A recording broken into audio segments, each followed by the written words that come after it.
Are you up to date on News Talk? The Saturday panel on Off the Ball.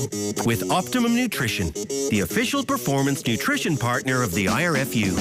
This is News Talk. And you're welcome back to Off the Ball Saturday here on News Talk. John Duggan with you through to 5 o'clock. This is the Saturday panel at a later time this week because we're going to review Ireland's game against Italy in the Six Nations. At the moment it's Ireland 20, Italy 13, just about to go full time, but Italy have the ball. In the studio we have the former Ireland and Munster prop Fiona Hayes and the ex-Leinster and Toulouse flanker Aidan McCullen. How are you, Fiona and Aidan? How's the form? Good. It's very nerve-wracking here, John. Too nervous. There's just hitting that 80 mark, and obviously Italy have a line out a couple of metres out, but really unfortunate for a dogbo there. I think Holly just gave away that penalty. He thought he was after getting away with slowing it down a little bit. Yeah, we're still not out of the woods yet. We're not. No, it's not over yet. Andy Dunne's at the Aviva Stadium as well. So, and yeah, it's tight. It's too maybe tight for comfort at the moment in this Six Nations game. Obviously, we lost the first one to France. And the Saturday panel on Off the Ball this week brought to you by Optimum Nutrition. We're delighted to team up with Optimum Nutrition, the world's #1 performance nutrition brand, as they launch their new global campaign, The Optimum Advantage, with over 35 years at the top of performance nutrition, trusted by the world's best athletes in a growing partnership with the IRFU. Optimum Nutrition are right at the heart of Irish rugby. Let's see if we can go to the Aviva Stadium and bring in Andy Dunne. Andy, we're on tenterhooks here.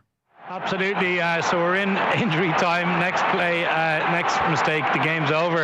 Italy have held possession for the last minute and a half, probing both the Irish midfield, going out wide. It's quite heroic in terms of Irish defence and intensity. Like we've just made a knock-on in the defensive tackle. Italy retain possession, so it's in the 82nd minute of the match. Next mistake is game over, or next score is game over. Okay, we'll bring you back in there, Andy Dunne. Fiona, what's been the story of the game for you so far? Yeah, look, I think it's been a better performance, John. Obviously, everything hasn't gone right, but there has been changes in personnel. But for me, the likes of Balakoon, McCluskey and Osborne have been absolutely brilliant today, and that's what we're looking for. Bright sparks coming through, and I think they'll be happy with it. But obviously, this is huge for Ireland. We spoke about the 38 missed tackles last week in defence, so they've got to hold them out here, or there'll be big questions around that. Aidan, what's your general assessment at the moment? Well, I'll pass to the expert here about the scrum, because we were absolutely destroyed, and without that platform there's not much you can do. And I think for me the Prendergast question is over. Okay, we'll get to that in a moment, because Ireland have got the ball back here and James Lowe has the ball, and it looks like we could be winning this match in the next few moments. Andy Dunne is standing by at the Aviva Stadium. Remember that in terms of the story of the game, we have had 3 tries, so look, another one would be very welcome. Jamie Osborne, Jack Conan and Robert Balakoon in this match, with Italy getting a try, a conversion and a couple of penalties. Jack Crowley with both of our conversions. Sam Prendergast did miss kicks, but it looks like that's it. Andy Dunne, is it over? No, it's a penalty. It's not quite. So it's 82 minutes and 50 seconds on the clock. James Lowe had a brilliant intercept. We've gone down the far end of the field, and Italy have given away a penalty. So it looks like we're going to go for the corner and hopefully get that bonus point try. So it's quite a change. It's been quite wild the last 5 minutes here, hugely tense. We've clung on by a thread, so the game wasn't drawn, and now it looks like we may well get a bonus point. Yeah, we're going to win the match. I mean, that's the key thing. We're going to win the game. So the scrum, let's start with that, because in Paris it was fine, wasn't it? So what happened today? And it's the same personnel, so it was what, Clarkson and Luckman as the props, and Danchine in the middle of them. Yeah, look, I think from the start, Fischetti targeted Clarkson. He was unbelievable. I think it'll be an Irish player getting player of the game, but he was certainly up for it. He was everywhere scrum time, and I think the biggest shock of all for me was when he absolutely lifted Furlong off. So it wasn't just Clarkson, it was in that second half. He lifted Furlong up in the air. It's been a long time since I've seen Furlong go like that, but certainly I think what was happening is they were really targeting that tight head side and going after him with the hooker, and it just came up dividends. There'll be questions around driving up and different issues, but certainly outpowered in that area. What about the line out then? Yeah, the line out probably didn't produce like it did last week. I thought they were exceptional. For me, I looked at it throughout the game, John. There was a lot more movement, so they were trying to move Italy a lot more, and they seemed to read it and get it up a couple of times and pick Ireland off, or there was a couple of overthrows as well. So they'll be disappointed, I think, with the set piece in general. We have a full-time score now. Andy Dunne, it's over at the Aviva Stadium. Andy, do we have you there? No, never. We don't. We can tell you, though, it's Ireland 20, Italy 13, the joys of improvisation. Aidan McCullen, we've scraped through. Scraped through just about. It's funny what's happened in the last 5 years or so, isn't it? Like when Italy were the whipping boys, and now we're lucky to get a win. And really, I think we were lucky to get a win. Italy, for me, played the better rugby. They were more exciting on the ball. And we lived in fits and starts. And as I said there, I think the Prendergast question's over. I think there's only so many chances a guy can get. And I know he's a young guy. I remember giving him that benefit of the doubt. But there's only so many chances you can give a guy before you start impacting the rest of the team, because they go, well, why try then? Because you're just going to give a position to a guy here. And that's true. That seeps into a team. It seeps into a country as well. So the provincial teams will see that and they'll get disappointed. And they go, well, why is that happening at the top level? Do you know what's funny? And even when Crowley came on, the other players' body language, I know the Aviva went crazy, but it was almost... And I know what Prendergast can do in attack. He's amazing. But it was almost a look of relief in some of those players, because they now were able to, I suppose, defend like they're used to defend in their own channels. We got absolutely walloped out wide a couple of times, and I think it's all based on people are afraid that Sam will miss a tackle. So that stretch defence is a lot narrower around him in particular. And he did. He missed a lot of tackles today. He missed easy tackles today. What was his issue today? Well, he didn't control the game. You want a 10.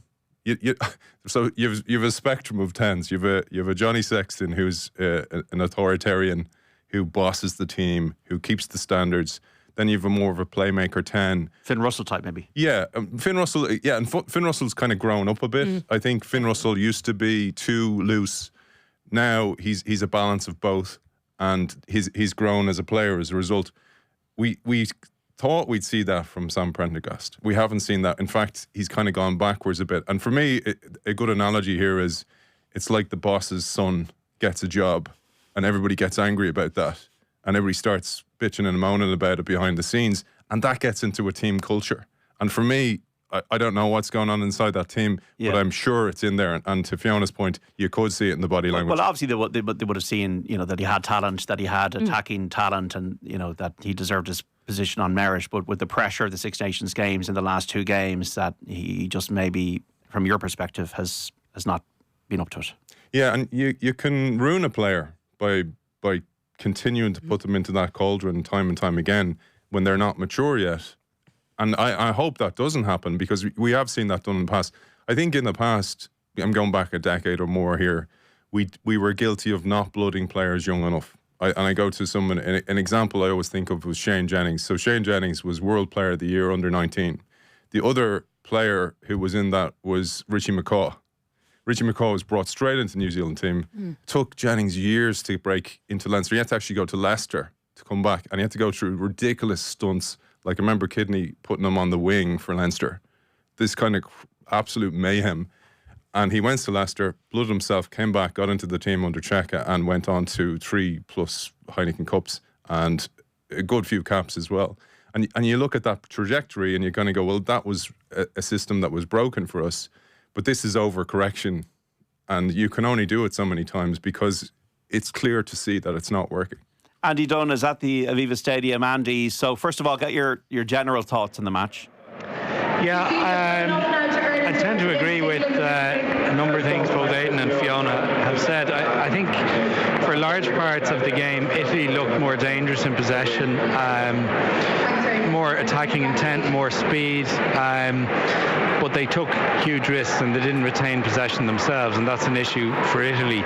In terms of the Irish performance, the first 20 minutes was excellent. Andy Farrell would have been quite satisfied with the way they physically stepped up. There was a lot of intent, there was a lot of aggression, there was a lot of purpose in how they played, and they were the issues that he name-checked after that first half in Paris.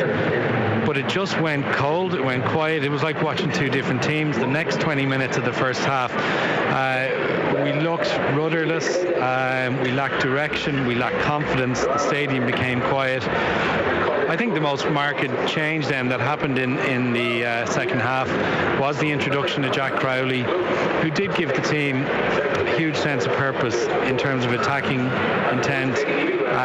What was interesting to me was Jack, as is the norm as a 10, is he became the first receiver off most breakdowns. What was happening a lot with Sam is it's hitting up forwards in a static position, and Sam's looking to get a secondary possession from that front line of forwards, and it does stagnate our attack quite significantly. I think the green shoots in that performance, the selections that were, some of them left field from Farrell, were very much vindicated. Robert Balakoon really had two mistakes in the match, neither of which were crucial. One was a left to right pass, and one towards the tail end was a rather a clumsy attempt to try and keep the ball infield from a botched penalty by Garbisi. However, in terms of kick chase, in terms of being competitive in the air, in terms of his athleticism and speed on the ball, he was excellent. Izuchuku, who was picked at 6 again, potentially out of left field, most people wouldn't have predicted that, was excellent. Tall, athletic, he won us the first 4 line-outs straight in the game, and he competed around the field and did a good job. James Lowe, we'll call it maybe a reincarnation, but he was excellent throughout. So, you know, there were positives. To me, you could probably summarise the weaknesses and the concerns around that scrum. The scrum was fairly obliterated at times, and then I think Sam Prendergast, just that noticeable difference in momentum. There was a public vote of confidence. You could hear it in the crowd. You could see, I'd agree with Fiona, there was a noticeable difference in the body language within the team, and that's not just light talk. There was a noticeable change in body language and conviction around how we played with Jack's introduction. I think for me, Jack didn't deserve, after the first 2 seasons, in terms of what he did in the Irish jersey, to get such a lack of game time. I can understand blooding new talent and looking at the likes of Sam, and he absolutely does have talent. But I think Jack deserves to get at least as much game time. I've said it prior to the Six Nations, he needs to get as much game time, if not more, than Sam in this Six Nations, to give the team some cohesion. And we certainly saw that in that last 15 to 20 minutes. Andy, they really have to now make a decision surely on this 10, because it's probably unfair on Sam Prendergast if he's having a tough time, as the experts have said here in the studio, or if it's Harry Byrne or if it's Jack Crowley. You need to make a decision and stick to it, don't you? I wouldn't actually. I would say I have consistently and repeatedly said my first choice would be Jack Crowley for the team, but I don't want us to get to a point where Jack Crowley now plays the next 14 months prior to a World Cup and Sam Prendergast gets no game time. You've also got Harry Byrne, you've potentially got Kieran Frawley if he gets more game time as a 10 next season down in Connacht. Top teams in international rugby are currently changing their 10s on a regular basis. France certainly are. South Africa do it on almost a weekly basis at this stage. New Zealand have done it, and England seem to have settled on forward, but they've 2 very, very good options in Finn Smith and Marcus Smith. I don't think we need to nail our colours to the mast. I think we probably need clarity on who's the first choice. That doesn't seem to be the case at the moment. I think Jack Crowley ought to be the first choice, but I think Sam's style of play is probably more conducive and lends itself to coming on with 20 minutes to go, because the game can be broken up. He's got that impulsivity and creativity in his game. He doesn't seem to have the game management. He's not demonstrative on the field. He's not clearly guiding his team and his troops around the field with authority, and I think we're lacking that at times on the field. So yeah, he's undoubtedly got capacity. I think he's probably better suited now to being involved as a later substitute in games, but it'll be interesting to see how it goes with others like Harry Byrne and Kieran Frawley also. But for me, if it's not an agreement, which quite John say he plays every minute of every game, but I think to me it's clear, and I think to a number of others at this stage, that Jack Crowley needs to be number 1. Yeah, I think, Donner, one of the things I think about, you said about his bossing the pitch, that he used to do that. And what happens is your confidence fades because people are talking about you. You're not delivering. And as a result, your confidence as a leader fades. And that's clearly happened to him. And every time he missed, you could see him. Yeah. Every time he made a mistake, coming off the pitch when he came off, he was absolutely dejected, as was Casey, by the way, because Casey, I don't think that pairing worked very well today. Casey started well around the rucks. He was a bit like Dupont. He was dragging in defenders. He looked like a threat, but he faded. And he probably faded also because of Prendergast, because you need a 10 to tell you where he is and absolutely boss. The 10 is like the brain of the pitch. It's like a computer brain. And everything runs off that, and it just wasn't there, and it was there when Crowley came on. And I think that first conversion that he missed as well, you could see his head almost drop because it was slightly just to the side of the post. The whole of the Aviva side, you could feel a sigh, and you've got to feel that as a 10 in a stadium that big. So you could see after that he was a little bit rattled himself. And you can see him in a way. I could see him hearing the post-match review, thinking about his stats. From you, Aidan. Yeah. I was clear. I just thought it was premature from the start. I remember the first game he played, the Leinster game. I remember that, and I remember going, it was too early for me. He didn't look mature enough physically as well, and that's come through in his lack of tackling as well. You need if you're that gangly, you need to be like a dog. Yeah, and he doesn't have that in him. Well, hopefully he will at some stage. Who's your man of the match, Andy Dunne? Robert Balakoon was excellent. I think now you look at that selection from Andy Farrell. Tommy O'Brien's been probably one of our most consistent performers in recent times. Tough decision on Tommy. Didn't have much of an impact over in Paris, but that's where the ruthlessness of Farrell can be, I think, quite a value in this team. You've now got Tommy O'Brien really looking at Balakoon over his shoulder, or vice versa. You've got Mac Hansen, who's not involved. You've Hugo Keenan, who's not involved. You've Bundy Aki, Robbie Henshaw, not involved. You've arguably got your first choice 10 not involved until the 60th minute. So there's scope for quite a change in personnel and momentum within the group. But overall, in terms of man of the match, Balakoon, for me, just on the fact that he's come back in out of the cold, he took the chances. Very, very difficult thing to do is to take every single opportunity that comes your way, and he pretty much did that over the course of 80 minutes. Well, I'd argue as well, Dunner, you said there about the ruthlessness of the coach. That didn't count across everything, and that's the problem. You can't be ruthless out of one hand and not out of the other with Prendergast, and because he hasn't been. He was ruthless with Frawley. I really thought that was unfair. I thought Frawley didn't deserve that kind of treatment. Either did Crowley. Either did Harry Byrne. So if you're going to back some horses here, and I agree with the backing horses, because we overstacked in Johnny, for example, for years, not giving other people opportunities to grow, and that's a difficult thing to play that, because you're trying to win. You're taking the public criticism. Also, we were winning so much at the time, and you didn't want to lose that record, which gets you stuck into this cycle, and you don't balance the team out as much, but that ruthlessness hasn't counted for certain players, and I think that's one of the big problems. Well, maybe he was trying to, he's got a bit of an X factor as a scrum half, with the attacking play, and let's see him develop into the team, and it just hasn't seemed to materialise that way. Yeah, you can only give it so many chances, and maybe that's the inflection point as we go to Twickenham. How good are Italy though, Andy Dunne? I mean, I suppose they're not the Italy of old. They've won last week against Scotland. Was this a real true test for Ireland? It was. I think the Irish team from 2 or 3 seasons ago at a peak level would have won convincingly nonetheless.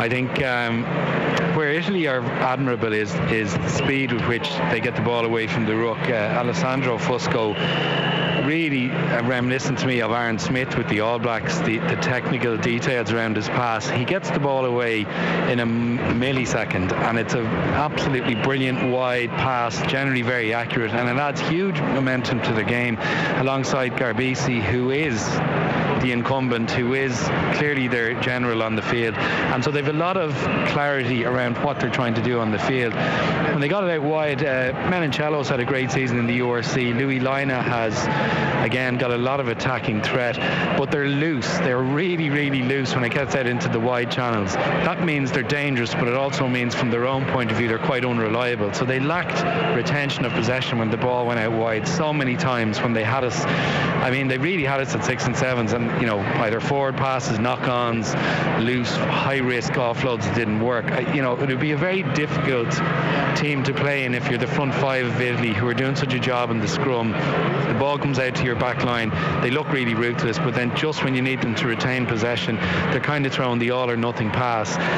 Now, it's, again, if you are the coach, and it's quite opposite to how Gonzalo Quesada played. He was one of the safest, most reliable players, arguably a boring, automated, robotic type player as a 10. So he's now coaching a team, whether that's through him or his attack coach, that have such flair and such high risk, and a relationship with risk that they take it on from anywhere. That's a really dangerous attacking style, and I think if they stick with that, what will happen is they'll probably naturally curb those overly risky instincts out wide, and they could become a real threat. But they have, without doubt, they've improved significantly. How do we do in terms of our tackling? Because there's 38 missed against France. How do we do there today? Yeah, 87% was the stat that I had. What was it, Andy? So Sorry? 87% completion of our tackles. So that's a lot. That's a big improvement. But you know, less one-on-one misses against France. Defensive systems looked a little better overall, but it wasn't a massive improvement, but it was a small improvement, I would say, on the defensive performance in Paris. Yeah, I think they missed 25. Italy missed 32. So it was an improvement from last week. But even, I thought the line speed, John, they just came up a lot quicker. There was a couple of times where they were caught out wide, but I spoke the last time I was in here about that scramble defence, how it's just gone downhill. I'm nervous on our scramble defence, whereas this time I actually felt confident that both wingers, how they were playing. Lowe in particular was brilliant. He was physical, he got himself involved. They just looked a little bit assured in that area compared to previous games. Yeah, and I think we were lucky actually. One of the times it was Ioane made a break. He made a big looping run around. He went up Balogun, and he'd actually beaten Balogun. He got that pass inside, and that was a big threat. I think on our defence we were better, but also Italy weren't as potent in attack as France were. Yeah. Did we kick as much as we did last week in Paris? I think we kicked very poorly. Dunne, you're the boss on this, but I think we kicked very, very poorly. Particularly Prendergast is kicking, and you know, again, it was that authority. You know, if you have one trick, and he does this spiral Garryon as one of his, like, this is my master plan trick. But like, that's you need a 10 to be bossing the corners, putting in the corner, as Dunne said, in first receiver. That gives confidence to your 9 as well. He's looking for that, not looking for who's that first receiver, because that split second makes all the difference in attack. I think on that, Aidan, we kicked as an afterthought a lot today. So we ran out of options, and then we kicked in a rushed way. I would love to see Ireland become a more kick dominant team. And by kick dominant, I don't mean kick every time you get possession, but kicking is a strategic way to play, and you can set up 1 or 2 plays with a view to kicking on third or fourth phase that everybody's aware of from a positional point of view. You're trying to essentially move the backfield by what you do in the first 1 or 2 initial phases. We never, and I mean never, do that anymore. We attack until we run out of space or options, and we kick as an afterthought, which is haphazard, and that's exactly what it looks like and exactly what it feels like. So kicking as a last option when you've run out of the first few attacking options isn't a good option. Kicking as a dominant side is actually second phase, third phase. Our plan is working. The backfield, the wingers have popped up, we kick it over their head. Or we've created space in the middle and we put in a well-designed chip. Italy did it off a line-out that they nearly scored over 5 minutes to go. Pre-planned, kick dominant, almost ran in under the post. So we're slightly lacking in that. I'd like to see a change in that. We don't need to run every time we get possession. It doesn't mean we have curbed our enthusiasm or our I suppose, our invention or our ambition. Kicking can be a wonderfully creative tool. We're using it now currently as a kind of last gasp resort when we've run out of options with blunt attacking play. And I think we're missing a huge trick here, because the capacity is there within the kickers within the group. We've got left footers, right footers. They can use variety in their kicking game. We've seen it at club level, and we've seen it occasionally at international level. And again, even that spiral bomb that Sam put in, I mean, that caused havoc, because his execution of that was very, very good, but we didn't see much of that in constructive play. Yeah, as well, Andy, there was one unbelievable kick from Gibson Park. I think it was around the 73rd minute, but it was that dummy that he went to pass that drew that winger up and created that space in the backfield, and that was just like, it was probably one of the best kicks of the game, but it was his execution and his body language about how he done it. And one of the things you see is when you do have that kick dominance as a forward, isn't that a joy when you have a 10 who bosses that, who puts it down there 50 metres, understands the flow of the game, understands the energy of the pack, because you end up using a lot of... Think about the amount of runs you have to do to make, and the way Ireland in particular are doing these short one-off runners, the amount of runs you have to do to make 10, 15 metres versus a 50-metre kick. And it's that difference, because that energy then pays back later on because you've saved it. And that's the piece missing. Andy Farrell to Virgin Media saying after the game, hell of a test match. We showed unbelievable character to see off an Italy side that don't go away. Unbelievably proud of our fighting spirit. We so strong in the second half. Our wanton momentum was massively improved on. We've Andy Dunne at the Aviva Stadium, Aidan McCullen and Fiona Hayes in studio here and Off the Ball Saturday, reflecting on Ireland's win over Italy in the Six Nations. 20 points to 13 tries from Osborne, Conan and Balakoon in a narrow win today. Jack Crowley scoring a conversion and a penalty. A massive reception for Edwin Adogbo from Cove, his first Ireland start. Andy Dunne off the bench. Yeah, and he didn't get much opportunity in terms of ball carrying. He was largely in a defensive role when he came on. He was pretty combative. What we really tried to do in that last 15 minutes, as Italy were quite dominant in possession at times, was to try and hold up Italian attackers, and he showed a lot of strength, and he nearly did it a couple of times. Sort of the Italian back row came in, Manuel Zuliani in particular, who had an excellent game for them, coming in at pace and getting his own forwards onto the ground so they could retain possession. He did it brilliantly in that last few minutes. But yeah, there was probably it's nice for him, it's nice for his family. I think it's another burgeoning talent that I think is the right fit and the right profile for the squad. Maybe not to start, but what we're starting to see is an introduction of depth. Aidan spoke about the Shane Jennings example from 10-15 years ago in Irish rugby. We were a rugby culture very guilty of not bringing in young talent early enough.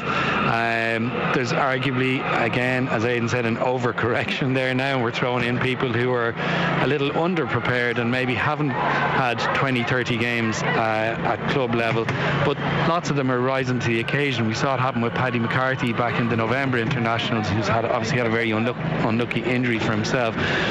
But what it does do is create a depth in the squad. It creates competition. It creates a sense in the non-selected players, a sense of hope, because it doesn't take much to swing a change in selection. And across the squad, what we're generally seeing is that strength and depth will come, I believe.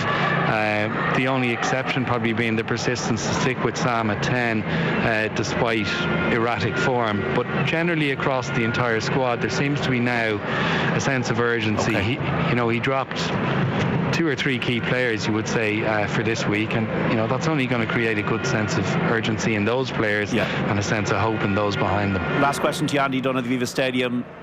Who do you want to see in the team for England next week and style of play? I mean, what is your clear vision now after watching today and watching France for next week? Yeah, I mean, I would, without doubt, I would start with Jack Crowley and Gibson Park. I think Balakoon deserves another shot as a starting winger. I'd probably stick with the same centres, and James Lowe was outstanding alongside Jamie Osborne, two standout performers on the day.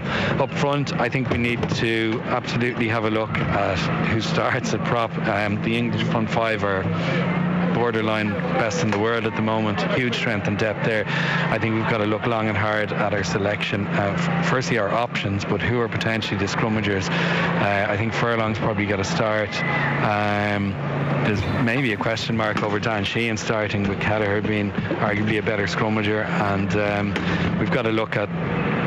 I think certainly Doris and Conan deserve to start again in the back row. He may throw Van der Fleer back in there after not getting a shot this week, and he'll be hungry. But I think Izashuku had a reasonably good impact, but possibly not enough around the field on the ball and in defence. Excellent in the line-out. So I think not sea changes, not significant changes.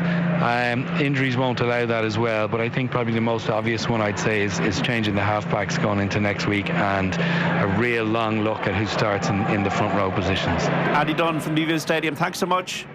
Cheers, John. Thanks, guys. Andy Dunne there. We have Aidan McCullen and Fiona Hayes with us until 5, reflecting on Ireland's 20 points to 13 win over Italy in the Six Nations. Just in the FA Cup before we go to the break, latest scores: Manchester City 1, Salford 0, Norwich 1, West Brom 1. It's 1-1 as well between Southampton and Leicester. It's Burnley 1, Mansfield 1. In the Championship, it's now Sheffield Wednesday 1, Millwall 2, QPR 1, Blackburn 3, Preston 2, Watford 2, Portsmouth 0, Sheffield United 0, and Derby 2, Swansea 0. Owen Eldine scoring for Hibs today in Scotland. They lead in St Mirren 2-0. It's Falkirk 2, Dundee United 2, and Dundee 2, Livingston 2. Our rugby conversation continues here on Off the Ball Saturday after this break.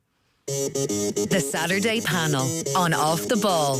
With Optimum Nutrition, the official performance nutrition partner of the IRFU. This is News Talk. Lunchtime Live. I woke up this morning, and when I went down to retrieve the car, I couldn't believe my eyes. The water was up to my knees, and I walked through the water, and when I got around the corner, I could see the cars were submerged. And now I mean submerged. I could see the antennas, the aerials of the cars, and I couldn't see the windows. It happened 2 weeks ago as well, and nothing has been done about it at this time. So it was horrible. It was absolutely horrible. Like, I'm going to miss out on a couple of days' work. My daughter's missing out on school. Because we literally cannot live. We cannot live, and that's the God honest truth. We cannot get out of the place. Lunchtime Live with Andrea Gilligan. Weekdays at midday on News Talk. Conversation that counts. Power cuts happen. Panic doesn't have to. Oak Energy's Storm Connect gives you year-round solar savings and keeps the lights on whatever the weather. Get storm ready this afternoon at ohkenergy.com. This Valentine's Day, let the one you love unwrap Lindor. Irresistibly smooth melting chocolate from the Lindt Master Chocolatier. The perfect gift this Valentine's Day. You choose the moment, we'll provide the bliss. Lindor from Lindt. Hi, this is Paul Harrington. I'm very much looking forward to performing The Lyrics The Thing 2026 with a new selection of songs from the weekly radio feature on The Pat Kenny Show. Myself and Graham Murphy will be joined by some great friends for an evening performing and exploring the stories behind some of the most popular songs in music history. We'll be in the Cork Opera House on Wednesday the 8th of April and in the National Concert Hall on Wednesday the 13th of May. Tickets at the box office or online at corkoperahouse.ie and nch.ie. Commercials, the complicated bits come at the end. So first, some simple listening. Click, switch and save. Click on AIG.ie, switch your motor insurance, and if you're 6 years or more claims free, we'll give you a 65% discount plus a 10% new business discount. How simple is that? Now, the serious bit. Normal underwriting acceptance criteria apply. Subject to terms and conditions. Applies to new AIG direct car customers only. Minimum premium applies. Offer valid until 31st of December. AIG Europe SA is authorised by the Luxembourg Ministry of Finance and is supervised by the Luxembourg Commissioner for Insurance and is regulated by the Central Bank of Ireland for conduct of business rules. 65% off. Thank you, AIG Insurance. Mum, can Sophie come with us to the playground? Yes. Can Siobhan? Yeah. Can Priya and Eve? Yeah. And Jack? Ooh, who's Jack? Mum. From €27,790, the new Citroën C3 Aircross converts from 5 seats to 7. Free text BEAR to 50400 to take a test drive and get a free teddy bear. Available in full electric. 7 seats available in petrol and hybrid options only. See citroen.ie. Price excludes dealer delivery and related charges. Harvey Norman, your Dyson specialists. For a limited time only, buy any Dyson hair care product and get 10% of your purchase price as a Harvey Norman gift card. That's 10% of your total purchase when you buy any Dyson hair care product. Shop this offer and so much more at Harvey Norman. But hurry, our 10% offer ends this Sunday, so don't miss out.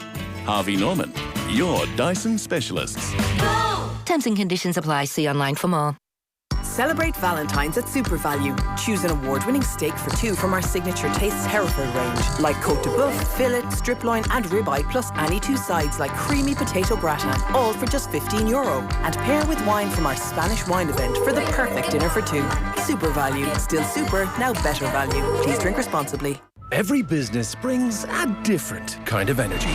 You might bring your flat out since sunrise energy, or your yes chef energy, and especially your we're on the ball today energy. At SSE Electricity, we bring cleaner, greener energy plans tailored to your business needs, with our local energy experts taking care of your energy so you can get on with your business.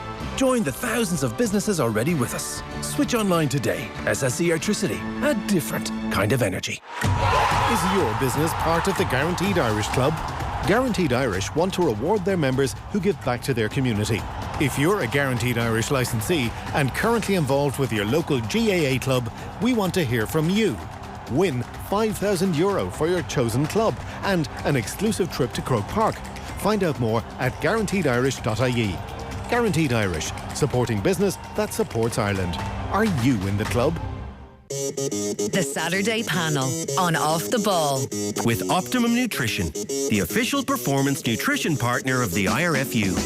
This is News Talk. Welcome back to Off the Ball Saturday. John Duggan with you 3 to 5. Rugby is the focus of this week's Saturday panel on Off the Ball. A little later than usual, we kind of flipped Football Saturday, which we brought you between 2 and 4. Ireland have beaten Italy in the Six Nations, 20 points to 13 at the Aviva Stadium. Tries from Jamie Osborne, Jack Conan and Robert Gabala-Coon.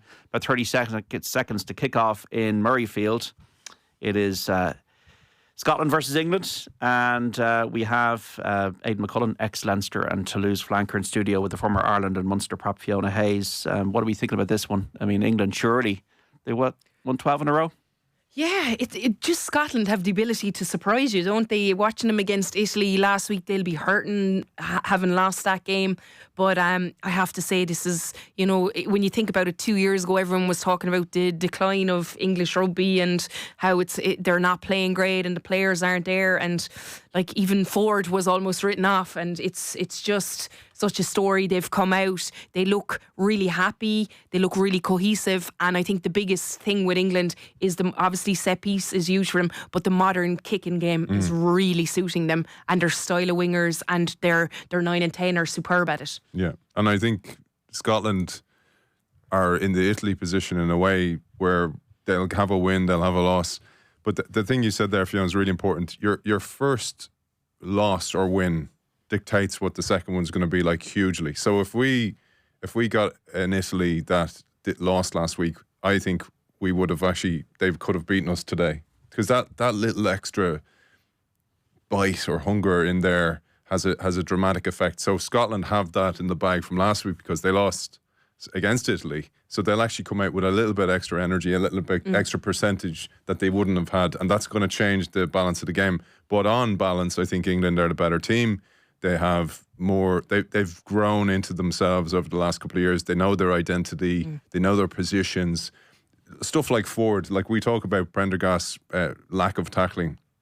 They protect Ford, so they'd often bring in a 12 in to tackle in for Ford and put him out to 12. They'll move him around. You'll see this. You miss it sometimes in a game, but sometimes they'll do that. They'll protect it. I remember back in the day, like they'd have Joe Worsley, who was a flanker for England. They used to put him into 10 when they knew there was a big runner coming towards the 10. And that kind of, I don't understand why we mightn't have done that for Prendergast as an Irish team, if that's one of his weaknesses, to shore it up just for a while and let him work on it then around. And also accentuate his strengths. The Saturday panel on Off the Ball this week brought to you by Optimum Nutrition. We're delighted to team up with Optimum Nutrition, the world's #1 performance nutrition brand, as they launch their new global campaign, the Optimum Advantage. With over 35 years at the top of performance nutrition, trusted by the world's best athletes, and a growing partnership with the IRFU, Optimum Nutrition are right at the heart of Irish rugby. Speaking of Irish rugby, there's been, I suppose, a lot of wailing around the world in the last 10 days after the France game. I mean, where is the game at the moment for you, Fiona? I mean, look, you can't be Grand Slam winners, Triple Crown winners, World Cup contenders all the time. No, and look, I think as a small nation, we just really, because the rugby team and the players were so good, everyone got behind it, and it's almost a sense of disappointment, or is this the decline of Irish rugby? Are we going to, lose the next few games? But certainly, I'm not as pessimistic as everyone thinks. I felt like they would win this game today. I know it's Italy in the Aviva, but there's some of the tries they scored today. You can see something. There is glimpses of attack. And, Andy spoke about Rob Balakoon. Something we've been lacking in Irish rugby for the last while is that X-factor player that makes people stand on their seats. You're roaring, you're shouting, you're enjoying that kind of off-the-cuff rugby. I think we saw glimpses from Ireland today. Game plan, where they're at, it was a totally different type of game plan going into this Italy game. So fair play to Andy and his team. He looked at that, he said, right, the kicking game, yes, they did kick, but they weren't overly reliant. I know it's a different opposition, but certainly I thought they have the ability to change it up, and certainly was a much better performance. But I suppose the biggest thing is this Six Nations, you're looking at a third finish, probably second would be unbelievable, but trying to go to Twickenham and win, and obviously we have those last 2 home games as well. It's going to be hard. So it's building for the World Cup, I think, is where we're at, John. It's trying to get those players, get that cohesion there, and certainly find out what this group are really, really good at, because we knew what the past players were excellent. We knew what our strengths were. We knew we were unbelievable at getting gain line. That doesn't seem to be happening for us. So we have to look at a different way, how we can attack a lot better, I think. The game itself, are we in a transition place? Are we in a decline? Are we in a recession as an Irish rugby team? All these business expressions. Yes. So I do think you have to think about it as the competition as well. As in, the other countries. So we, as a nation, had a great academy system early. And I mean that, like, we were ahead of, I would argue, France, certainly, because they didn't have that kind of, because they're very, very club-based, privately club-based.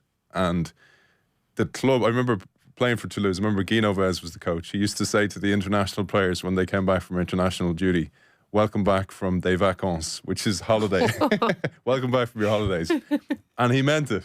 And that system where the country was lucky to have my players was very much the system. That system changed a couple of years ago, where the union now compensates the clubs for taking the players, and as a result they can build a team system, almost like an international club of these players coming through, and they have been very, very systematic about blooding those players, right? So that's France. Italy did the same. So we had a guy who was my academy. He put the foundation together. It was called the foundation in the early days. And there was only like 6-7 players in the early days, 1 year. Then the next year's 10, next year 12. Steve Aboud. And Stephen Aboud was an IRFU. He put the academy together. He was hired by Italy to do it for Italy about 10 years ago. He did it now in Canada as well, and he's back with Italy again. And he built that system of players coming through. And we're seeing the fruits of that now. So when we look at ourselves and go, we're not performing, it's not so much we're not performing. Everybody else is catching up. And I think that's a big, big thing. To your point about England and Borthwick. So we are where England and Borthwick were 2 years ago. Now, the big thing is we haven't... By the way, Finn Russell penalty, 3-0 Scotland. 3-0 Scotland. So we're at that point. We haven't had a changing of the guard with the coach, but we have a changing of the guard with some senior players, which it has a dramatic effect on the team. Yeah. So losing those senior players who held that position for a very, very long time causes an instability, and that instability is sorting itself out. It will take time. Every team in every country goes through these troughs and peaks. Everyone. I remember New Zealand are going through it, you'd argue, at the moment. Now they've managed to be still in the knockout stages of the World Cup because I truly believe they have somewhere deeper to lift, to reach into than we have had as a nation, where that they have that legacy of being an all black to reach back on and go, we are not letting that happen. Ireland almost got there by you would say the knee of Geordie Barrett, I think it was, but all that system change is why we are where we are. And we still have that academy of players coming through the system. It's just that we're at the trough coming through. And it could be a good thing for the first time, where actually come World Cup, we've blooded a few players and we're coming out of the blocks and people don't know what to expect. England have benefited that, and they benefited actually in the World Cup from that, where people didn't expect much from them, and then they did really well. What about then looking at next week in terms of who you'd like to see in the team? We spoke about Jack Crowley there, obviously, with Andy. But are there players now, because you made 6 changes for Italy, you think, okay, well, Italy is the down week, but it's not really that case anymore. So it feels like there's a lot of places up for grabs when we go to Twickenham now. Yeah, I think so. And I think that's probably, after that loss in France, that's something he's probably trying to instill in this team, that, it's not as guaranteed as it used to be. Certainly Izuchuku and Balakoon were rewarded, and Balakoon in particular, on form for Ulster and what we think this team needs. It needs a bit of zip, it needs a bit of X factor. Tommy O'Brien was having an unbelievable season with Leinster, but when given his chance, he didn't do it in France. Be it there's all other factors around that. So certainly I think he's shown that he can be quite cutthroat. But for me, John, I would imagine we'll see Byrne come back in. The line out kind of shook a little bit at times when it mattered. They obviously had some big moments and good line out throws, but it was generally, I think, you weren't as assured as you were with the line out previous week. And I feel like Byrne would add, he's the line out caller. They obviously changed it for this week, so I think he'll come back into that team. And it's a case of Joe McCarthy. I to be honest with you, I felt his ill discipline. I thought Andy was because they spoke about discipline all week, and that penalty in particular that he gave away right in front of the post, that for me, that as a coach, that's your chance to say this is not on. You're on the bench or you're taking a week off, but he didn't do that. So Joe rewarded him this week. I thought he was quite good. So certainly I think that loose head position is up. Maybe give Milne a chance. Tom O'Toole came on. We know he's now, he can do both, but he's now gone over to try and fill that loose head spot. So it's one of the first times going to Twickenham where you're really unsure of, other than from the game this week, 9 and 10 has to be Gibson Park and Crowley. The 2 centres, the backline, I think, have done their job, but that pack, you just don't know what they're going to do or what way he's going to pick, other than, I'd say, Doris and Conan probably have nailed their spot. And Andy spoke about scrummaging wise, do you bring Kelleher in? I mean, how long has it been since we've had a chat on all maybe 6 of the 8 forwards on who's going to start in Twickenham? We'd normally know by now. So certainly it's exciting in a way that Izuchuku can come in, and the likes of a Dogbo. I just want to mention that last scrum when they were under their posts, he had come on and he went in, set into that second row. It was perfect. It was smooth. It was a chance for Italy to go after Ireland, and they were unbelievable in holding that, and Gibson Park got the ball out. So maybe sometimes you just need to get a big lump of a second row in there for scrummaging as well. I was going to say, because you said about the scrum, what happened France versus today, we were destroyed today. I don't think we did as well as we thought we did in France. Remember, they put Olivon in second row. Olivon's he's a big guy, but he doesn't know how to push like a second row engine. He's a flanker who was playing in the second row. There's a very big difference. You know this from when you have a second row who knows how to push and who knows how to put that energy in. You may have seen it today with the Italy back row. The Italy back row were absolutely unbelievable in the scrum. Because what they do is it's just a pressure game. They're putting pressure in through the props, through onto our front row. And that was a big difference against France. France didn't have that, where they usually have these big monster second rows, and they didn't have that. And that helped us look better than we thought we were against France. WhatsApp's here. Awful display by Ireland against Italy today. It really is transition time, says a downbeat texter. And another one last, it was clear we were too high in the ruck. We weren't on it in the first half. Second of the ruck when you win or lose it this week. Still no improvement. Italy pushing Ireland off the ball, so Ireland can't defend ruck or attack at ruck. It must be 6 years since South Africa started jackling in modern rucking. There's a reason why they get more penalties in New Zealand, Australia and Argentina combined. We need to change how Irish forwards are coached. Both first and second Italy scrum destroyed the Irish scrum. Yeah, and just on that, a talking point on that as well, Aidan, that you were saying about the second rows, the back rows and that.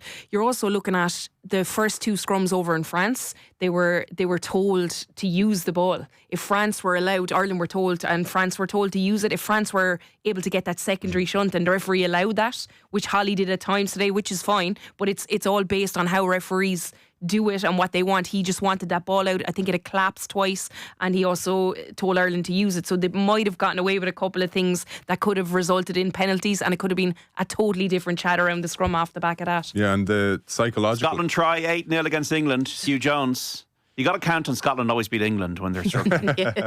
This is though the percentage thing we were talking about. This is because they lost against Italy, and I do think England will grow back into that game. But back to that the downbeat texter. The point about the rucking, etc. I don't know. I'm not involved in the system anymore here. But one thing that you can see is clear in South Africa is that what the national team dictate gets trickled down, and then they're working on things that actually, when somebody breaks through, they're not learning this new system for the first time. That system's been almost orchestrated from the top down.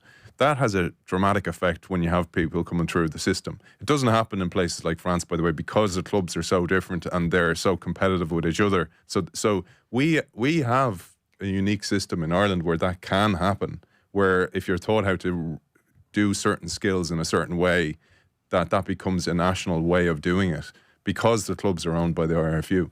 Okay. Yeah, and just on that as well, sorry Very to cut briefly, in. we got to nearly go quickly. Oh yeah, just on that, I think as well, Aidan, that they are doing that, and sometimes they're coaching the individuality out of some of the players. I know ruck-wise, and I'm down with Munster, and it's all the same policies, and you're trying to build it up, and that's something they've implemented in the last few years. Okay. Sometimes you're caught in that. Fiona Hayes, Aidan McCullen, thank you so much for coming in for the debrief on Ireland.